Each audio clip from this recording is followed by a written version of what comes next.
Let's start Ole Miss at Vandy. Vandy's catching 17 here, over under 62.5. I played Vanderbilt here plus 17.5. I still like them at 17. Vandy's improved.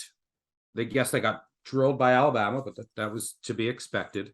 They're coming off of a bye here. And Ole Miss, for what it's worth, just played Kentucky in a hard-fought game. Pretty fortunate with some fumbles late. After this Vandy game, they go Auburn at LSU, at Texas A&M, home against Alabama, at Arkansas, home against Miss State, like the gauntlet. So I doubt that Lane, who has been doing this all year, get a lead and then sit on it. I'm not going to show much. Probably wants to make sure that they're healthy for this SEC stretch run.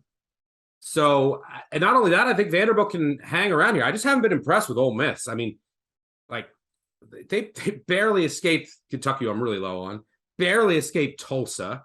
Like, they're letting these teams hang around. Not impressed with Jackson Dart. And like Vandy's run defense has been okay, and that's how you have to stop this Ole Miss offense. And I like AJ Swan and some of the things that I've seen from him at quarterback for Vanderbilt. And this is a team that was a 35-point underdog against Ole Miss last year, lost by 14. I think they'll have some confidence here, and I think they're going to keep this close. And even if it gets a little out of hand, I don't think Ole Miss is going to try and run this up. And there might be a chance for a Vandy backdoor, but I think Vandy will be feisty here in a good spot. Do you agree? Yeah, it's a fantastic spot. I'm glad we're leading off this segment with this team. Vanderbilt is a home sleeper this weekend. And we came into the season from the summer saying Lane Kiffin doesn't like the makeup of this team. It is not Matt Corral's version of Ole Miss, the one that could, just be electric through the air. There is none of that on this team. This team has been terrible passing with Jackson Dart. They've become a run-first team 63% of the time.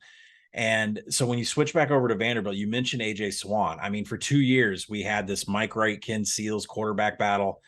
And all of a sudden, freshman, AJ Swan is named the starter and is really kind of run with it. 6 TDs, no interceptions, more big-time throws than turnover-worthy plays. Just watch film on this kid. He makes plays. I mean, he has guys dragging. Really smart, high IQ. Yeah. You could tell he progresses. He reads the defense, goes through his progressions well. And Mike Wright, who's a hell of an athlete, he'll get some plays here. And I think can be a good change of pace against the Ole Miss defense. So I do worry about the Ole Miss pass rush. It is top 10 because we mentioned this last week. Like, Ole Miss's defense is better. It's the reason I took them on BBOC Live on Saturday. But, I mean, I think that's going to – I think Swan, who's already been sacked 5 times, he's got a 25% pressure to sack ratio. I think with experience, that number is going to get a little bit better, but he's going to be under a little bit of duress here by Ole Miss. The best route of attack against Ole Miss is actually on the ground. Ray Davis has created 26 missed tackles. He averages a real healthy 3.4 yards after contact. So I think Vanderbilt's going to have some success running the ball here. And that's exactly what Ole Miss is, right? They are a cash cow under team. They've gone under in 12 of their last 13 games dating back to last season. Their pace is still there. But the passing success rate, the havoc allowed, it's dipped outside the top 85. This is not the same offense. They are not explosive in passing downs. And now they're a heavy run first team. That plays into the fact that they're not going to run away with ball games, right? A 2-possession lead means Lane Kiffin sitting on the ball because of his running offense. So I do like Vandy here. I mean, I make the game 19, but because of the situational spot, I come back and I want to bet Vandy, try to get that 17, believe in AJ Swan. And we'll see here because, Stuck, I think my best bet was Tulsa on the show a couple of weeks ago, and Ole Miss was terrible in that game. Last week, watching that, they couldn't put Kentucky away. Now you're going to get a Vanderbilt team with a spread this large. I don't think you can cover this either, or at least maintain a 3-score lead. So give me AJ Swan and Vanderbilt to get a cover here.